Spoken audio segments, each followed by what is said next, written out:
Imhotep. Welcome to the African History Network show. It is Thursday, October 21st, 2021, and we are live. I'm your host, Brother Michael Imhotep. We're broadcasting right here on 910 a.m. the Superstation, the Future Radio. Also on our Facebook fan page, The African History Network, The African History Network, and our YouTube channel, Michael Imhotep, Imhotep. All right, so we have a busy show today.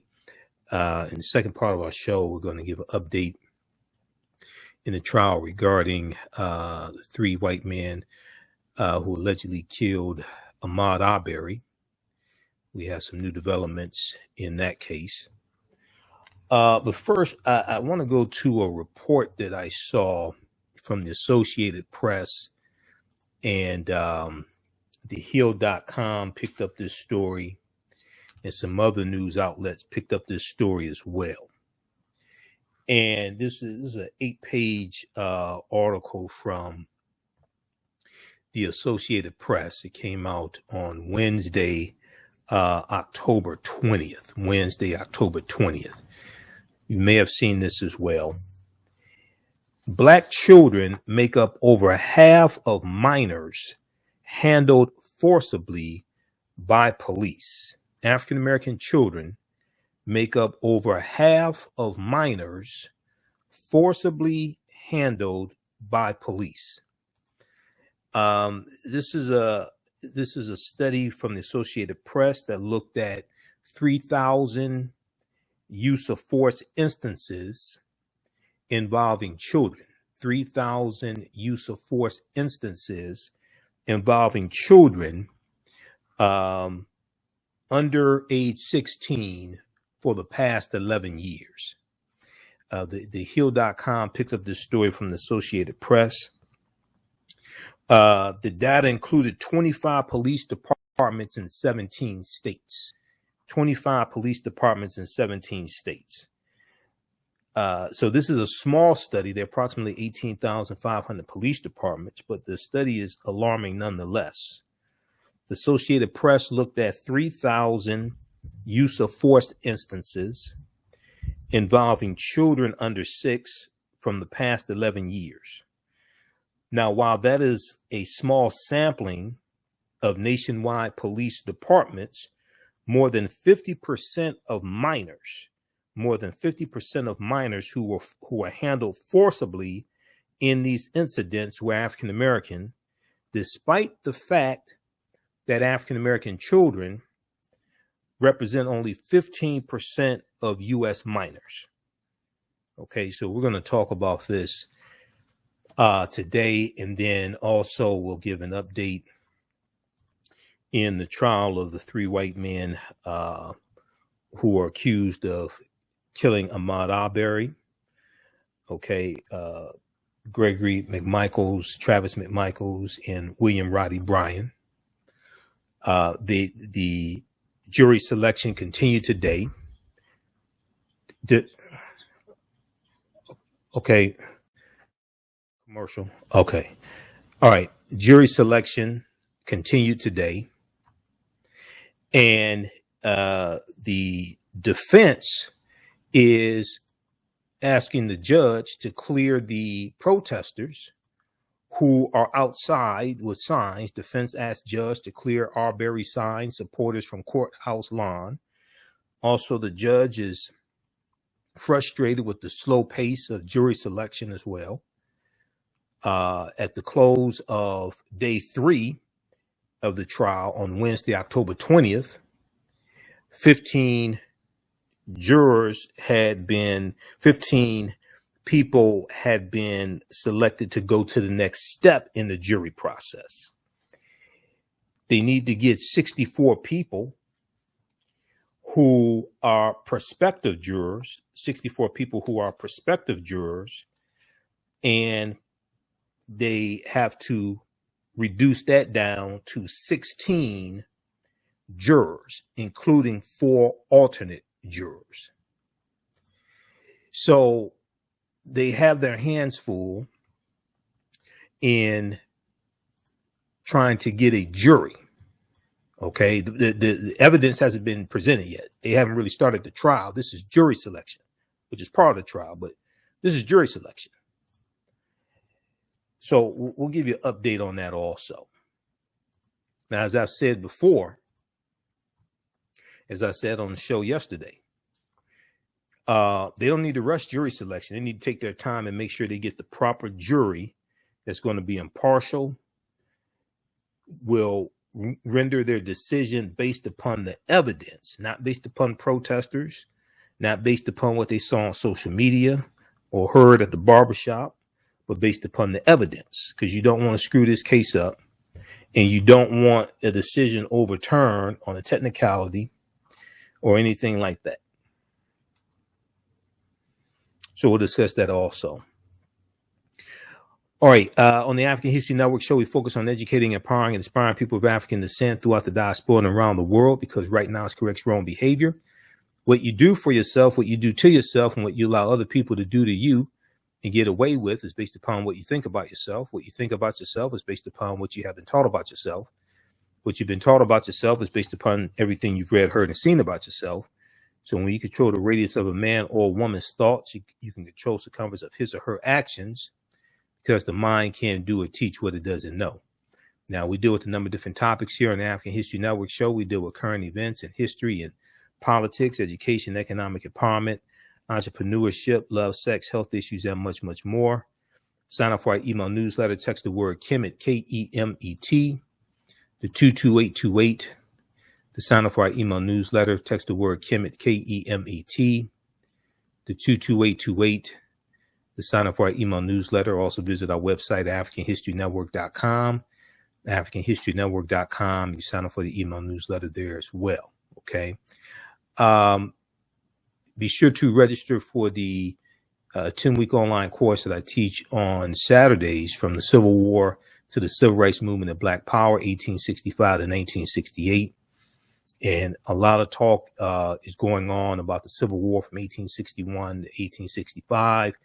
We know that there's going to be a special on MSNBC on Sunday, October 24th, 10 p.m., dealing with the Civil War and the legacy of the Civil War, how we're still impacted by it today. Okay. So we teach this class on Saturdays as a 10-week online course. We do it 12 noon to 2 p.m. Eastern Standard Time. It's on the homepage of our website, AfricanHistoryNetwork.com. Click on register here. It takes you to the next page. As soon as you register, you can watch last week's class. We do the sessions live. All the sessions are archived. All right. I want to jump into this first story here. And then also there's an event at Wayne County Community College on Saturday, October 3rd, meeting of the minds, Michigan Democratic Black Caucus. And they're going to have a lot going on: job fair, healthcare, education, prison reform, panel discussion on reparations. This is going to be at the Northwest Campus of Wayne County Community College District, 8200 Outer Drive, West Outer Drive, 8200 West Outer Drive, Saturday, October 23rd, 2021, 10 a.m. to 5 p.m. So free event. Okay, so we'll give you a little more information about that as well. Okay. So I saw the article here from the Associated Press and then also from thehill.com dealing with this. On Charles Blow's show on the Black News Channel on Wednesday, October 20th, he did a good segment dealing with this. We'll go to that segment after the break. Black children make up over half of minors handled forcibly by police, Associated Press analysis says. Associated Press analysis says. Now, even though this is a small study, it's 25 police departments in 17 states. There are approximately 18,500 police departments in the country. More than 50% of the minors who were handled forcibly in these incidents were African American, despite the fact that African American children represent only 15% of U.S. minors.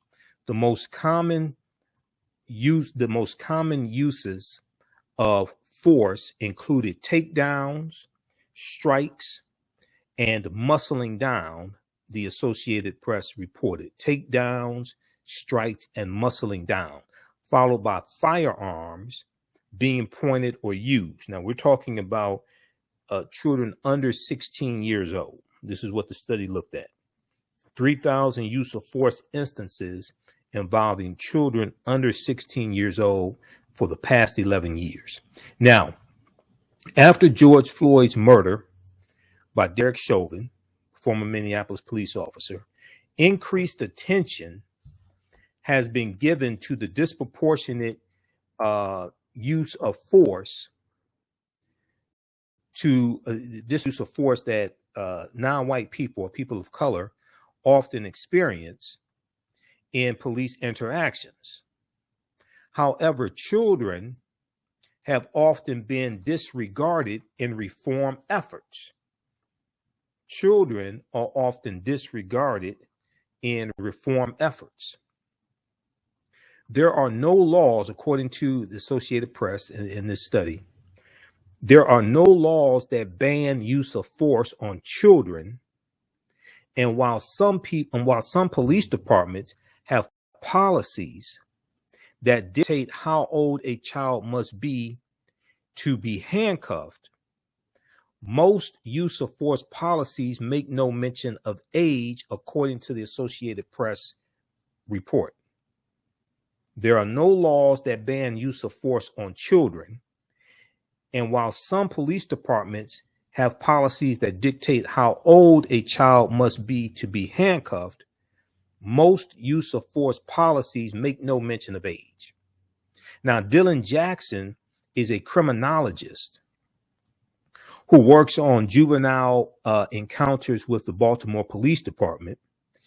Dylan Jackson told the Associated Press, quote, "Adolescents are just so fundamentally different in so many respects, and the techniques that officers are accustomed to using, it just doesn't lend itself to the interaction going well with youth.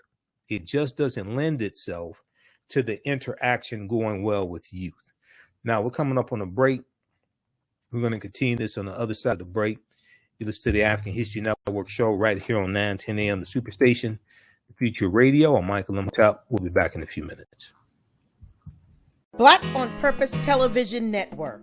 Yes, Black on Purpose Television Network. All black, all positive, all the time. The largest black-owned streaming television network in the world. Bringing our people together worldwide. Controlling our messages, our stories, our way. Black TV the way it should be.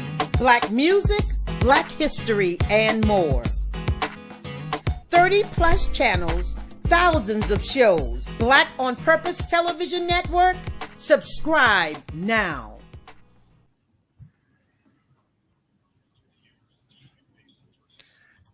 All right, everybody, stand by. How's everybody doing? Share this broadcasting on social media platforms. Stand by.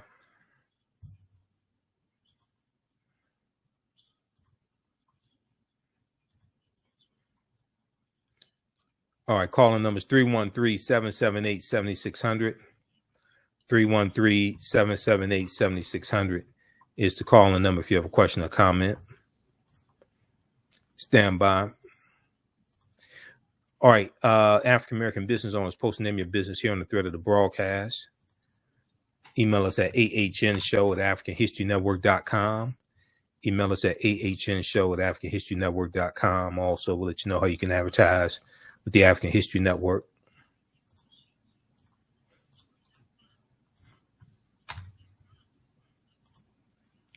Stand by.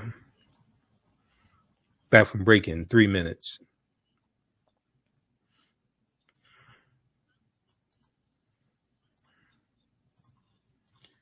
Okay. How are we doing? Who we have here? Stand by.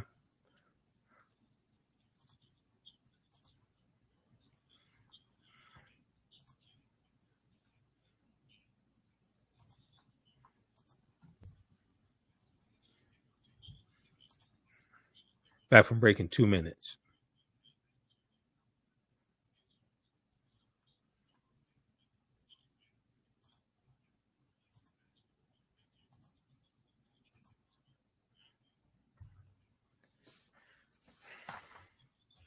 History Network show. We deal with current events in history and politics, education, economic empowerment, entrepreneurship, relationships, love, sex, health issues, and much, much more. Unfortunately, many people confuse what racism is. Racism is a power structure. It was laws and policies that put us in this predicament. It's going to be laws and policies that take us out. So when you control the radius of a man or woman's thoughts, you control the compass of his or her actions, because the mind can't do a piece what it doesn't know. We have it all on 910 AM Superstation.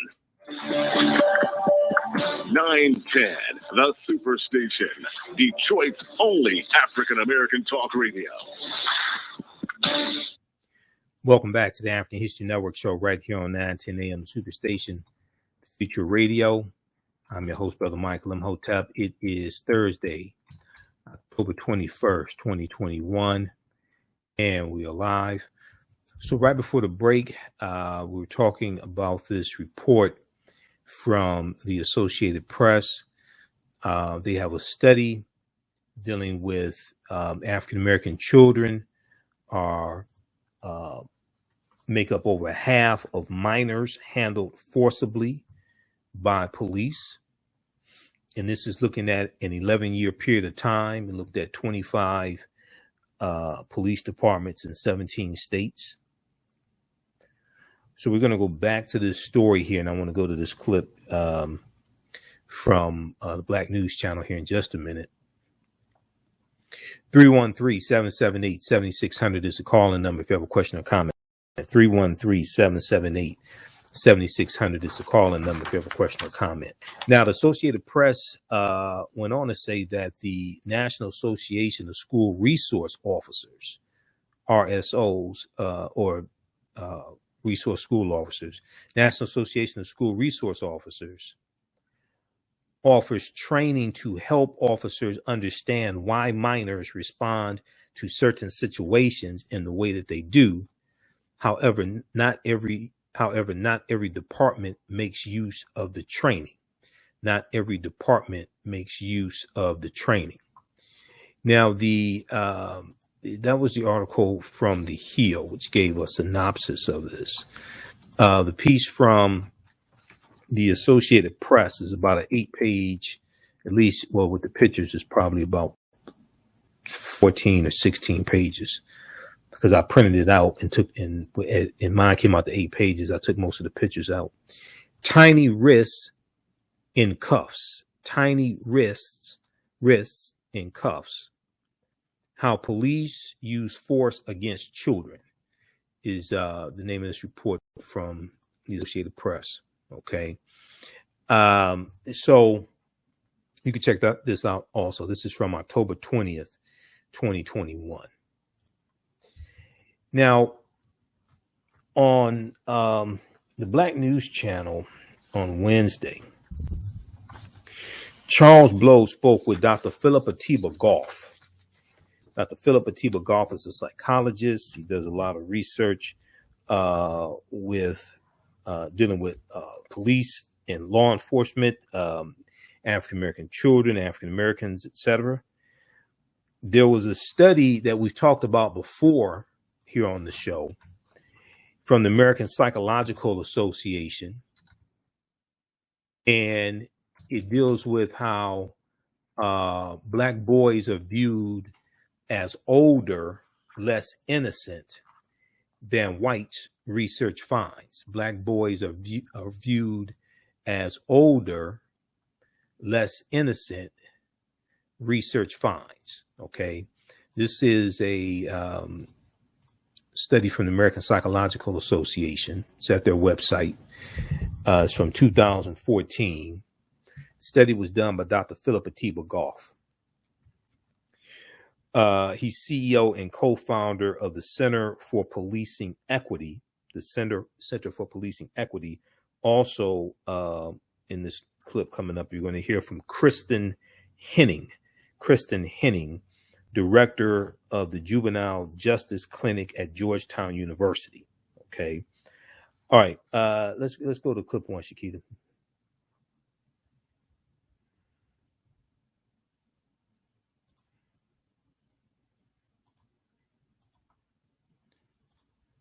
Okay. It's literally plagued the Black community for centuries.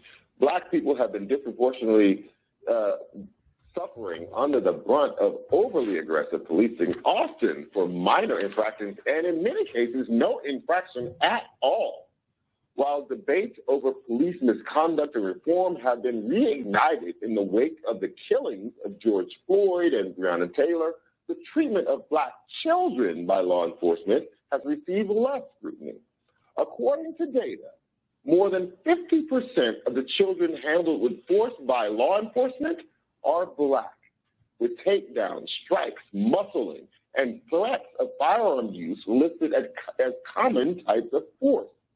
While many jurisdictions govern how children may be handcuffed, there are no laws that specifically prohibit the use of police force against them. This leaves a little leeway for parents to file complaints and lawsuits against officers who handle their children with unnecessary force. The issue is also compounded by law enforcement's perceptions of Black children as older than they are. An American Psychological Association study found that Black boys as young as 10 years old were not viewed with the same childhood innocence as white children the same age. The same study also found that Black boys were perceived as being guilty of crimes, subjecting them to police violence.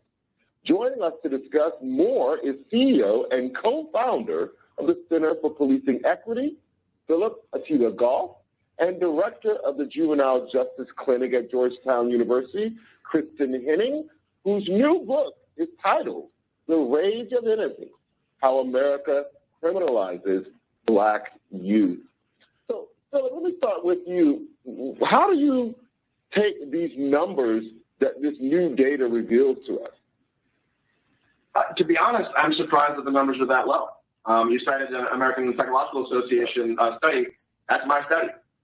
When we look across multiple cities, we see, perhaps even more shockingly, that when you control for things like the crime and arrest rates of Black youth and white adults, Black children are more likely to get beat up by cops than white adults. So I want to be really clear about what that means. One, whiteness is more protective than childhood. That's the system that we've built. That's not a few bad apples. That's not a training or two. That's not a changing of hearts and minds. That is the system working the way it was meant to. And that means we need to uproot that and replace it with something different if we want to have these barbaric numbers go in a different direction. Kristen, kids in Black communities are often traumatized by the sheer amount of police presence that they see in their neighborhoods. Can you speak to the level of trauma that they may experience by having an actual physical interaction with an officer at such a young age? Yeah, I think it's such an important question. I think we so often talk about these high-profile incidents of police brutality against children, and we really have to understand that there is a deep psychological trauma associated simply with the pervasive presence of police in heavily surveilled Black and brown communities. And so research shows that Black youth who grow up in communities with, again, heavy police presence experience significant evidence of depression, anxiety, fear, hopelessness, and they become hypervigilant, always afraid or distrustful of the police. And that distrust transfers to other authority figures in their lives, like teachers and the like. And it has a profound impact on their sense of self, who they are, who they can become in society, and whether it even makes sense to participate in mainstream society. So it's really important to understand just how deep and pervasive it is for young Black children. And as you said earlier, Charles, to come into contact with the police for normal adolescent behaviors that we would never think about engaging the police on if it were a white child. I used to dread when my daughter would take off her shoes in the car because... All right. We got to go past that ad. Okay. Go ahead and play it when it's ready. Talk a little bit about these normal childhood behaviors that the police, when encountering black children, see those things as threatening. The first name that pops to mind is Tamir Rice, right? You know, playing with a toy gun in a park, you know, not even stopping to say, what is that you have in your hand or whatever. They shot him within, I think it was 1.5 seconds or 3 seconds of arriving on the scene. Why is that so pervasive? Why is that so hardwired into people's thinking about black children in particular? Yeah, and so I'm sorry, Kristen. I'm so excited to be sitting here right next to your book. I can't get the question. So I'll tell you that part of the reason is because we think of particularly adolescence as a uniquely human stage of development. You go to the zoo and you're looking for the big, scary animals, you're looking for the tall animals, and you're looking for the baby animals. The kids love to see the baby tiger, the baby lion. Nobody's looking for the teenage wolf, right, or the teenage tiger, because that's a uniquely human developmental stage, at least in our own minds. So if you have a group that's not considered fully human, like black folks aren't, by many folks around the country, then you just get to be small and then a predator. That's a part of it. But I think it's really important what's in Kristen's book and what Kristen was just talking about. This is not just a failure of individual officers. This is a systems failure. So one of the kinds of things that we see at the Center for Policing Equity, my graduate students at Yale, is that something that is totally normal, like being bored in class, so you write on your desk. Anybody ever do that? Well, that's vandalism of a public good, and law enforcement get called to enforce that in traditionally black schools where they don't in white schools. And when someone says, well, that's ridiculous, what are you doing? Get your hands off of me, like a teenager would when they've just drawn on a desk. Well, that's resisting arrest. So it's the whole systems that we've set up where when depression or emotion dysregulation or just generally being bored because there's not enough resources in the classroom lands you with wanting to mouth off to an authority figure. That's a regular part of being a teenager in any place that services children appropriately.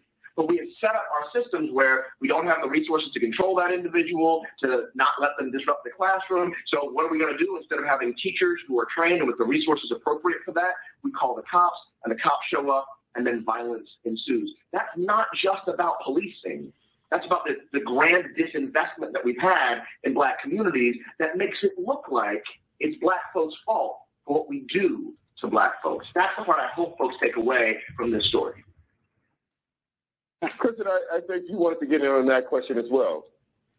Yeah, and my friend Phil said it so beautifully. But it is worth remembering that America has a long history of failing to see black children as children. So all the way back, there's a through line from slavery when black children were treated as the property of the purported master, through the civil rights era, right? When you can have a lynching of Emmett Till without consequence, right? And in particular, as a statement that we will not tolerate integration, a symbolic representation that we will not tolerate black children in our schools.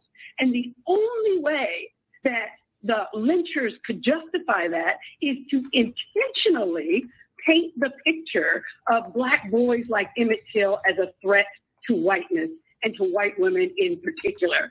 And here's what's critical. That narrative then becomes deeply embedded in our American psyche. And you see it again in the 80s and 90s when there's a temporary uptick in crime. And then we have the super predator myth, right? This theory that there was going to be a band of black children run amok in our society to rape, murder, and kill. And that never turned out to be true. But again, furthering the deeply embedded fears that we have about black children. And so when I think about adolescence, just all of us, think about what it meant to be a teenager.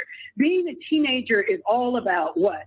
The music that we listen to, the clothes that we wear, the parties that we attend, the friends that we hang out with, the ways in which we style our hair, and the like.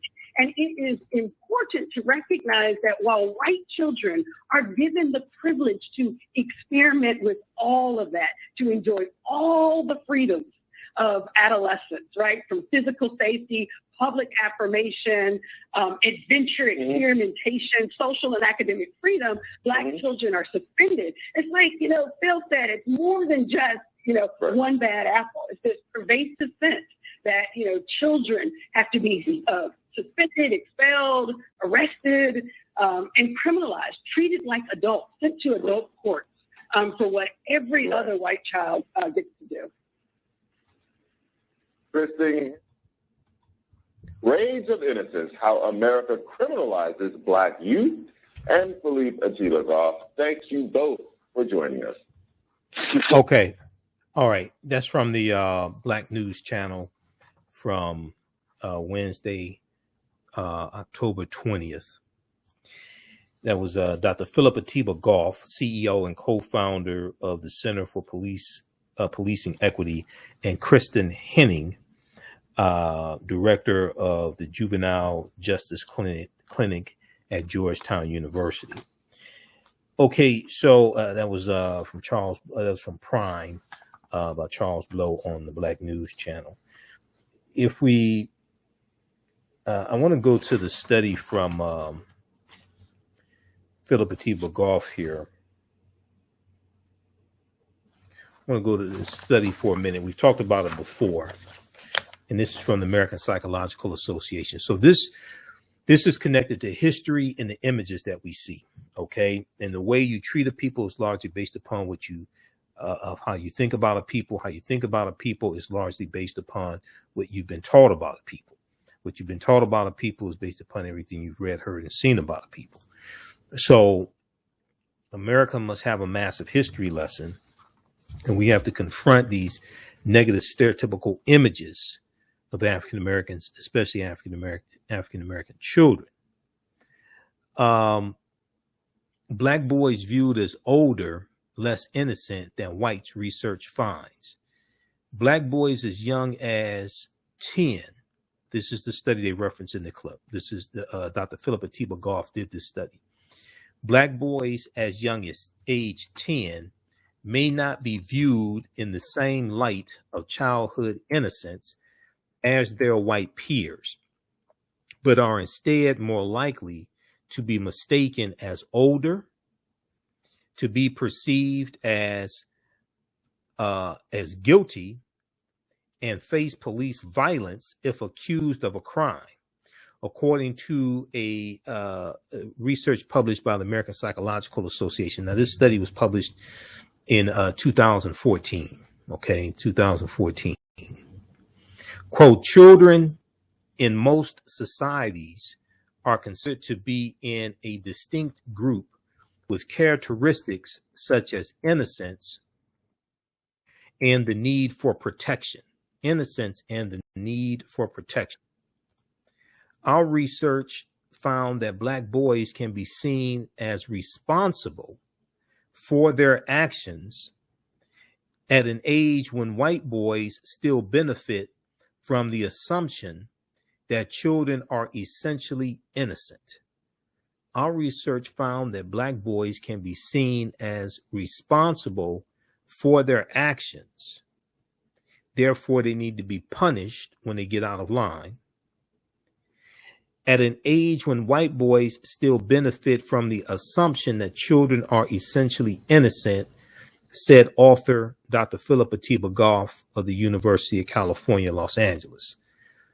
The study was published online in the American Psychological Association's Journal of Personality and Social Psychology.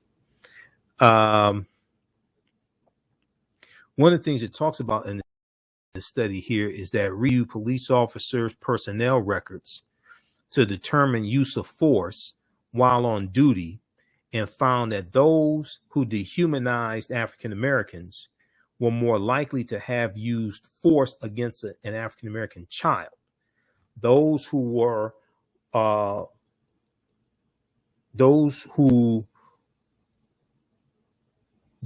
found to have dehumanized African Americans while on duty were more likely to have used force against a Black child in custody than officers who did not dehumanize African Americans.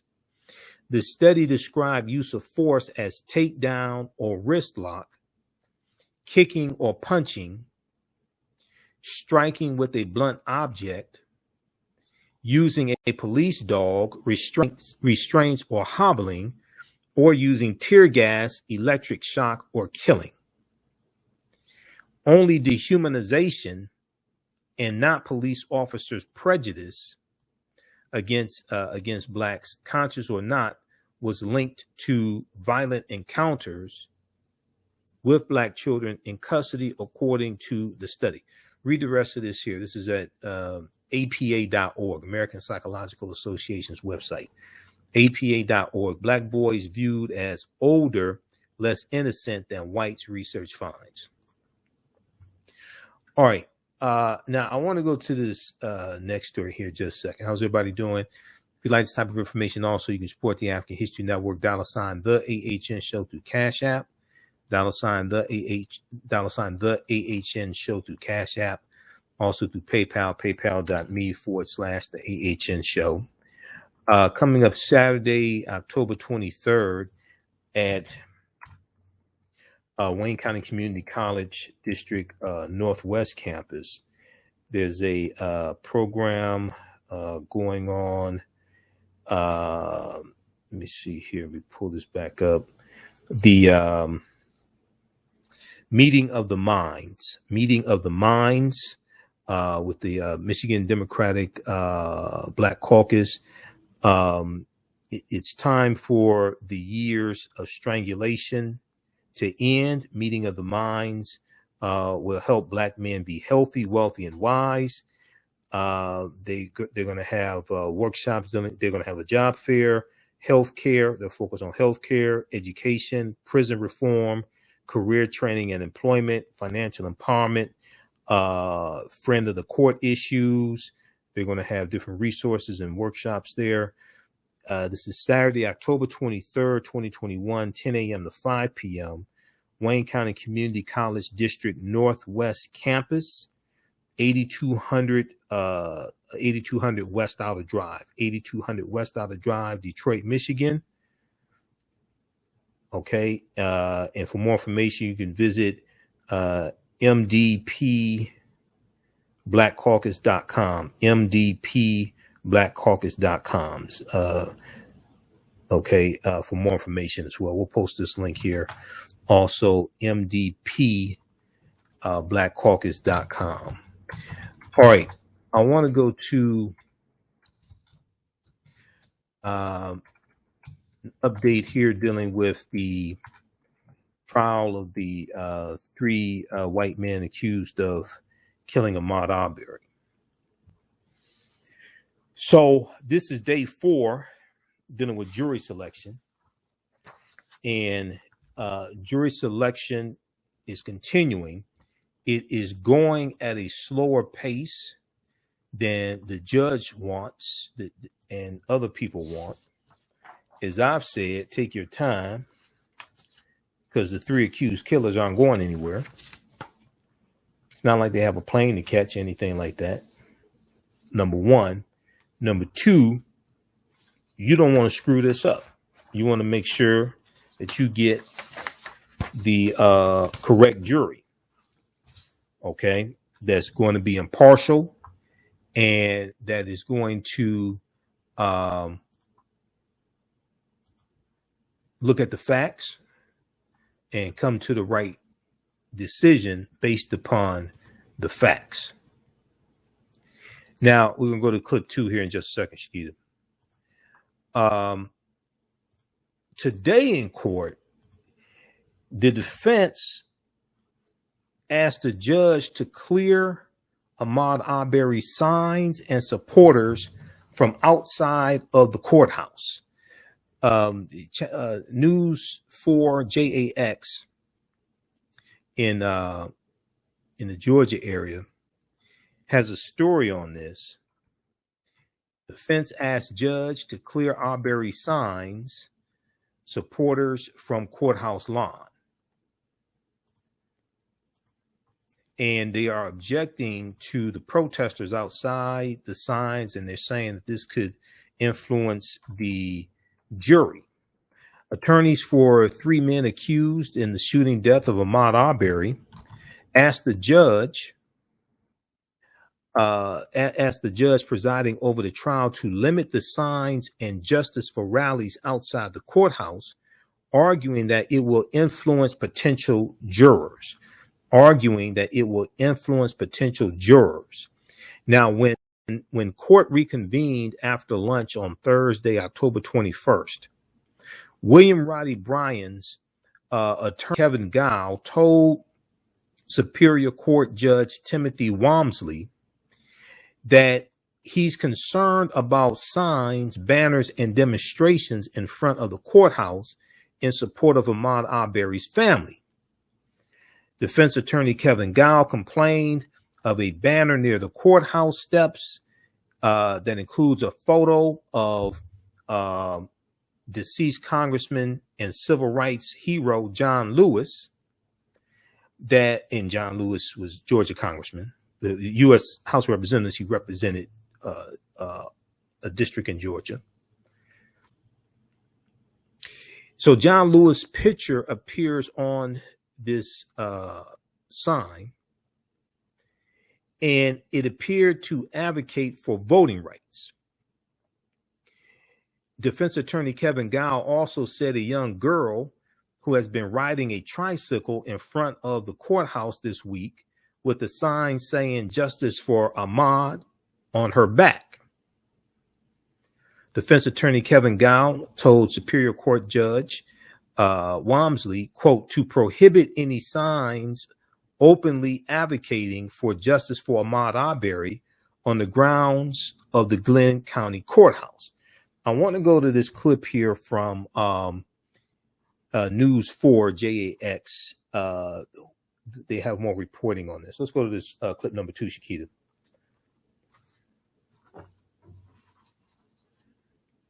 Arbery's aunt is reacting to defense attorneys who have complained that a group of people outside the Glenn County Courthouse are influencing potential jurors entering and leaving the building. We're not doing nothing out here to hurt nobody. Everything we're doing out here is just for justice, peace, love, support. The judge and attorneys are still working to pare down the pool of potential jurors to find 12 who will decide the guilt or innocence of these 3 men accused of chasing and killing Arbery as he was jogging through a southeast Georgia neighborhood. News 4 Jax reporter Marilyn Parker joins us live from the courthouse where she's been talking with demonstrators who have been there since jury selection began. Marilyn. The Transformative Justice Coalition says they aren't going anywhere. They're telling me that they're here to fight for justice and to show support for Ahmaud Arbery's family. We don't get no justice! The Transformative Justice Coalition has a mission. In a case like this, the Arbery family needs support. They cannot feel like they have been abandoned or are alone by our community. So it's our responsibility to come out and support them. They've been singing songs, chanting, and praying since the beginning of jury selection. Thursday, defense attorneys in court say what they're doing is a problem. After lunch, William Bryan's defense attorney, Kevin Goff, told the judge he wanted to address what was outside, meaning the supporters and their banner on the courthouse lawn. He says it's influencing potential jurors entering and leaving court proceedings. They're not doing nothing wrong. They're supporting the Arbery family. Ahmaud Arbery's aunt says the banner represents what they're fighting for. Defense attorneys also mentioned a child riding a bike with Ahmaud Arbery's face on their back. Travis McMichael's attorney, Robert Rubin, says he's concerned with any conscious or unconscious attempt to influence any potential jurors. The judge suggested they file a motion, quote, walking me through the First Amendment rights you seek to infringe upon and how you intend to do this. They don't want you to have power. They're scared. They don't want you to have that. They're trying to take our rights from us. They're trying to do everything in their power to get power over us. But this is not what it's about. We're trying to get justice.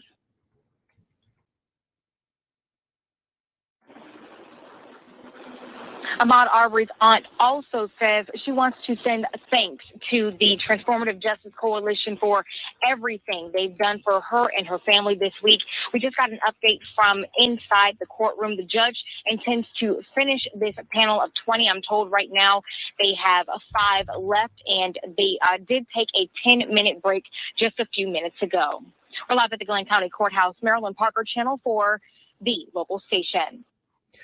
All right. Great reporting, Marilyn Parker, down in Brunswick, Georgia, for News 4 JAX. Okay, I want to go to Shakita. I just sent you a clip from the Black News Channel dealing with jury selection. Let's cue that up, please. We're going to go to that quickly.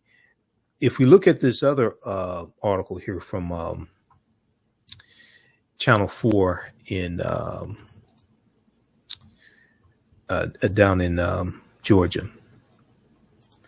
Let me pull this one up here. This deals with jury selection. Okay. At the end of jury selection on Wednesday, they had 15 prospective jurors. They need to get to 64 to be able to reduce it down to 16 jurors, including 4 alternates. At the end of day 4, Thursday, October 21st, 23 prospective jurors have advanced to a pool that's going to be a total of 64. A Georgia judge has qualified 23 Glenn County residents interviewed over 3 days to serve on a jury to serve on a jury that would decide the fate of 3 Glenn County men charged with killing Ahmaud Arbery. Let's go to this clip number 3 quickly, Shakita.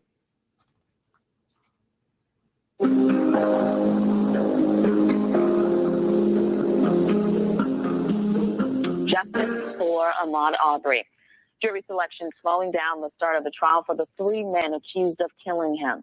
The judge in the case is growing frustrated as prosecutors and defense attorneys try to whittle down a group of 1,000 people to just 16. BNC correspondent Drake Clark is talking to the community about this case. Jury selection continued today here in Brunswick, Georgia. 600 people in this county, Glenn County, received a summons to appear for jury duty this week. The judge indicated yesterday the number he's trying to hit is 64. 64 qualified potential jurors. Once they hit that number, then they will cut it down to 16. They need to seat 12 jurors and 4 alternates before the next phase of this trial can begin. Meanwhile, Gregory and Travis McMichael, along with William Bryan, are facing multiple charges, including murder, for the shooting and killing of 24-year-old Ahmaud Arbery. Arbery was running through his neighborhood in February of 2020 when the McMichaels chased him down and shot him with a shotgun at point-blank range. William Bryan followed the pickup truck and recorded the shooting and killing on his cell phone. Now, the McMichaels have indicated they thought that Ahmaud Arbery was a burglary suspect and they shot him in self-defense. Prosecutors say no, that's not the case, that Arbery was not a burglary suspect and he was not armed and he did not deserve to be shot and killed. The challenge in seating this jury is that this is a small town of about 85,000 people. And this case, the killing, has generated massive media attention. So the challenge is finding a jury that can be fair and impartial. So all of these potential or prospective jurors are being questioned about any number of things. One of the questions they've been had to ask is, do they believe that the Confederate flag is a symbol of hate? Some of them, or at least most of them, have said no. Others have been asked, do you have a negative opinion or point of view on the 3 defendants? Some have said yes. Some have said no. It is a very long process. The judge presiding over the case just a few days ago expressed frustration at the pace of jury selection, telling both the defense and prosecution they need to do a better job of moving things along. The judge has set aside 2 weeks for jury selection, and at the pace they're moving right now, they may need all 2 weeks. In Brunswick, Georgia, I'm Drake Clark. Okay. BNC. Pause it right there. Okay. Pause right there. Great reporting from Drake Clark who did excellent reporting also outside the federal courthouse during the R. Kelly trial. Read this article here. After dozens question 23 advance to pool of 64 potential jurors needed in Arbery slaying trial. Those watching on Facebook and YouTube, keep watching. We're going to keep going for a couple more minutes. Thanks for tuning in. Right now, it's correct wrong behavior. It's not over till we win. Wakanda forever. We'll talk to you tomorrow. Peace. Okay, stand by, everybody. All right, how's everybody doing? Okay, so check out this article here once again. This is from, they have some good reporting. A lot of times with stories like this, because I've been following this every day that the trial has started. A lot of times some of the best news sources are not New York Times, Washington Post, but they're local news stations that are there on the ground. After 3 full days, only 23 advanced to pool of potential jurors needed in Arbery slaying trial. This is from News4JAX, News4JAX.com. And this is from October 21st. Okay, just very quickly here, if we look at this, let's see here. On Thursday, a law enforcement officer and a woman over 70 years old were just two of the people excused from the jury pool by state prosecutors and defense lawyers. Residents 70 and older can be excused automatically with full-time caregivers and young children and or full-time students. Now, the judge can also dismiss jurors for hardships or disabilities or to run a business with a shortage of workers.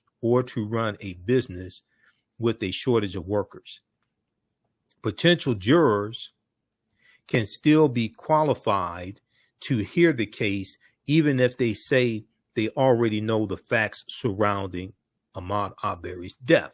Now, I've been watching a lot of, and the Black News Channel has better coverage on this than MSNBC. Okay, just to be honest with you. There's some good coverage also on Roland Martin Unfiltered as well. And, you know, usually I'm a panelist on Roland Martin Unfiltered on Friday. I'm not saying that because I'm biased. I'm just saying, you know, he has some good coverage also. But the Black News Channel has some really, really good coverage on this.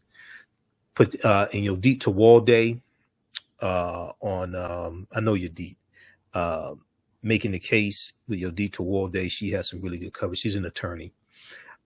She has some good coverage on this. And Candace Kelly's legal analysis is excellent as well.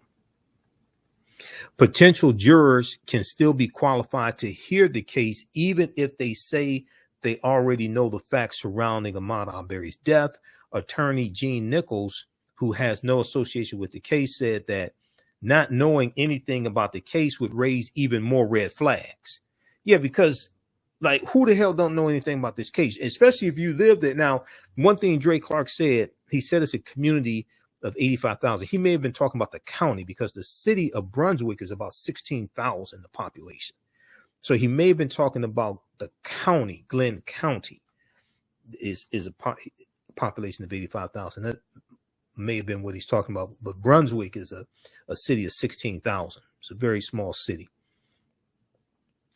Okay. Once lawyers, let's see. If you can imagine in such a small community, someone who knows nothing about this, said Attorney Nichols, this will probably strike more fear in all of the lawyers and the judge than any other potential juror, because that person either lives under a very large rock or they're lying to get on this jury. End quote. Now, once lawyers have picked their final 64 potential jurors, they'll have to follow specific guidelines set forth by the judge in the next elimination process, and each side can use a limited number of preemptory strikes to eliminate people from service. There's going to be after they get their group of 64, there's going to be another questionnaire that group of 64 has to answer, and we don't know what the questions are, to get the group of 64 down to 16, who will be 16 jurors, including 4 alternates. Okay, the judge has granted 12 preemptory strikes for the prosecution and 24 preemptory strikes for the defense, which the 3 defendants and their lawyers must share. 24, which the 3 defendants and their lawyers must share. So basically like 8 per defendant, so to speak. If defense attorneys don't like the makeup of the jury for any reason, they could enter a motion to move the trial to another city. If the defense attorneys don't like the makeup of the jury for any reason, they could enter a motion to move the trial to another city. Now, just because they request a change of venue does not mean it's going to be granted. Just because they request a change of venue does not mean it's going to be granted. But based on statements made by defense attorneys so far in this case, Attorney Nichols believes they'll want this case tried locally. All right.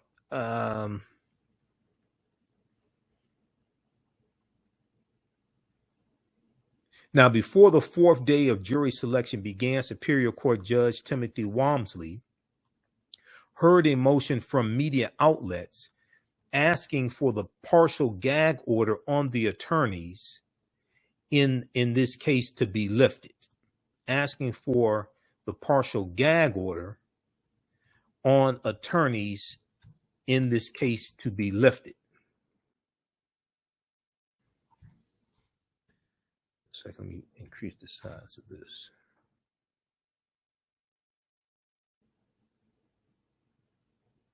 Now, the gag order prohibits attorneys from discussing evidence the judge already decided can't be brought up in the trial, like Ahmaud Arbery's mental health records. The attorney for multiple TV stations says their concern is that the gag order is not clear on what is prohibited and that it's unconstitutional and only to be used as a last resort. Unconstitutional and only to be used as a last resort. Now, prosecutor Linda Donikowski told the judge that attorneys for the 3 defendants have done interviews with the media since the gag order was imposed, and did so without violating the gag order. The judge did not make a ruling on this, but said he'll issue a written order later. Okay, so read this one here also. News4jax.com. After dozens question 23 advance to pool of 64 potential jurors needed in Arbery slaying trial. All right. So African-American business owners, be sure to post the name. I said this during the break. Post the name of your business here on the thread of the broadcast. Email us at AHNshow@AfricanHistoryNetwork.com. AHNshow@AfricanHistoryNetwork.com. We'll let you know how you can advertise with the African History Network. We've got a few spots available. We air your 30-second to 60-second commercial when we rebroadcast these shows, and then also in the audio podcast format of these shows as well. We're on 10 different audio podcast platforms: iHeartRadio, iTunes, Stitcher, Castbox, Acast, FM Player, TuneIn. So you can send us your 30-second to 60-second commercial. If you don't have one, we can create one for you also at no additional charge. And when we re-air our shows on our social media platforms. Your commercial will run there, but also it runs in the audio podcast of these shows also. Okay. We're on FM Player, TuneIn, a number of different audio podcast platforms. Okay, be sure to register for the 10-week online course that I teach on Saturday and one on Sunday. On Sunday, it's Ancient Kemet, the Moors, and the Maafa, understanding the transatlantic slave trade, what they didn't teach you in school. Ancient Kemet, the Moors, and the Maafa, Kemet being one of the original names of Egypt. Ancient Kemet, the Moors, and the Maafa, understanding the transatlantic slave trade, what they didn't teach you in school. Next class is Sunday, October 24th. And we deal with thousands of years of history and what leads up to the transatlantic slave trade taking place. Just click right here on register here. It takes you to the next page, and you can register for the class. The class is on sale $80, regularly $130. And we do the sessions live. All the sessions are recorded. You can go back and watch them anytime. And then the other class that I teach is from the Civil War to the Civil Rights Movement of Black Power, 1865 to 1968. And this class picks up where Understanding the Transatlantic Slave Trade leaves off. This one is on from the Civil War to the Civil Rights Movement. That is on Saturdays, 12 noon to 2 p.m. Eastern Standard Time. So as soon as you register, you can watch the class we did this past week. And we deal with some of the history leading up to the Civil War. And then we deal with the Civil War and what happened after the Civil War ended, and Reconstruction, Jim Crow era, World War I, World War II, Great Migration, Civil Rights Movement, Black Power movement, to understand the laws and policies put in place to put us in the predicament we're in right now. So we understand where we need to go from here. And we see also how history repeats itself, because the voter suppression tactics that are being used today in passing these voter restriction laws, we see the same thing. Something very similar happens after Reconstruction ends with the southern states rewriting their state constitutions to codify white supremacy and suppress the African American vote, take back control of the state legislatures, all aspects of public life, take back political offices, all of this, and lock African Americans out of voting and politics. So we see this take place in Mississippi, South Carolina, Louisiana, all these former Confederate states. All right, look, we're going to get out of here. Remember, at the African History Network, we focus on educating, empowering, and inspiring people of African descent throughout the diaspora and around the world, because right now it's correct wrong behavior. Post name your African American owned business here. Email us. We'll let you know how you can advertise with the African History Network show. Right now it's correct wrong behavior. It's not over till we win. Wakanda forever. We'll talk to you next time. Peace. On Purpose Television Network. Yes, Black on Purpose Television Network. All black, all positive. On Purpose Television Network. Yes, Black on Purpose Television Network. All black, all positive, all the time. The largest black-owned streaming television network in the world. Bringing our people together worldwide. Controlling our messages, our story, our way. Black TV the way it should be. Black music, Black history, and more. 30 plus channels, thousands of shows. Black on Purpose Television Network. Subscribe now. Gain knowledge in minutes from insightful summaries of progressive and socially conscious books. Blacklisted gives you access to curated content that'll satisfy your curiosity to learn and understand different perspectives. Empower yourself through inspirational and actionable ideas. It's easy to read or listen to on the go. Blacklisted. Empower yourself. Start your free trial today.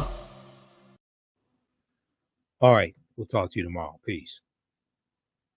Hi, I'm Joel Wilson, President and CEO of JCW Computer Consulting, LLC, a technology implementation firm with over 20 years of satisfying customers.